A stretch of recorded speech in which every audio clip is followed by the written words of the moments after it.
BJP के national general secretary सीटी रवि ने बुध को चामराजपेट के कांग्रेस एमएलए ज़मीर अहमद खान को चैलेंज किया है कि ईदगाह मैदान में गणेश की मूर्ति लगाने की कोशिश को रोक कर दिखाएं। मिस्टर रवि ने कहा कि अगर हम अपना जहन बना लें तो गणेश की मूर्ति मैदान में नस्ब करके ही रहेंगे। मैदान ज़मीर अहमद खान की जागीर नहीं है। हम मूर्ति नस्ब करेंगे और त्यौहार को शानदार तरीके से मनाएंगे। हम मैदान में बुत लगाने के लिए ज़मीर अहमद की इजाज़त के मोहताज नहीं और न ही हम किसी अरब मुल्क में बुत नस्ब कर रहे हैं।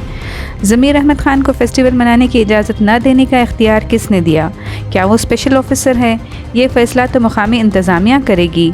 बाल गंगाधर तिलक ने 1893 में गणेश का त्यौहार शुरू किया था और हर कोई बिला तफरीक मुत्तहिद होकर मनाया करता है।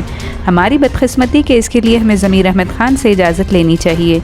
जश्न मनाने की इजाज़त ना देना बर्दाश्त से बाहर है। तनाज़े के बाद मिस्टर खान ने सिटी पुलिस कमिश्नर के दफ्तर का दौरा किया और CH प्रताप रेड्डी से बात की। इस बीच DCP west Lakshman B Nimbargi ने मुस्लिम मजहबी तंजीमों के कायदीन के साथ मीटिंग बुलाकर उन्हें हिदायत दी कि वो कोई ऐसा कदम ना उठाएं जिससे अमन व अमान में खलल पड़े और अगर कोई अमन को ख़राब करने वाली सरगर्मियों में मुलव्वस हुआ तो पुलिस सख्त कार्रवाई करेगी।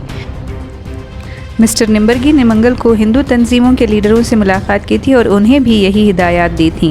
पुलिस ने कहा कि वो मैदान में यौम आज़ादी की तकरीबात पर तवज्जो मरकूज़ कर रही है। गणेश त्यौहार के मामले को बादस जश्न आज़ादी गौर करेंगे।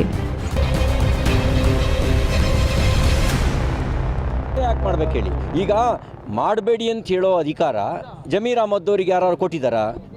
ವಿಶೇಷ ಅಧಿಕಾರಿನ ಜಮೀರ್ ಅಹಮದ್ ಅವರು? ಮಾಡಬೇಡಿ ಅಂತ ಹೇಳೋಕೆ ಅವರಿಗೆ ಅಧಿಕಾರನೇ ಇಲ್ಲ.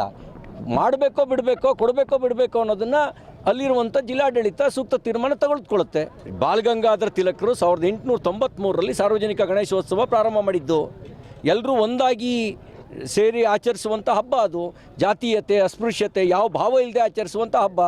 ಅದನ್ನು ಮಾಡೋದಕ್ಕೋ ಬಿಡಬೇಕು ಅನ್ನೋದಕ್ಕೆ ಜಮೀರ್ ಅಹಮದ್ ಅವರು ಅಪ್ಪಣೆ ಪಡಿಬೇಕು ಅನ್ನೋದೇ ದುರದೃಷ್ಟಕರ. ಮತ್ತು ಜಮೀರ್ ಅಹಮದ್ ಬಿಡಲ್ಲ ಅಂತ ಹೇಳೋದು ಇಂಟಾಲರೆನ್ಸು, ಅವರಿಗಿರುವಂಥ ಅಸಹಿಷ್ಣು ವಾತಾವರಣ ಮನಸ್ಥಿತಿಯ ಒಂದು ಭಾಗವಾಗಿ ಹಂಗೆ ಹೇಳ್ತಾರೆ ಅವರು.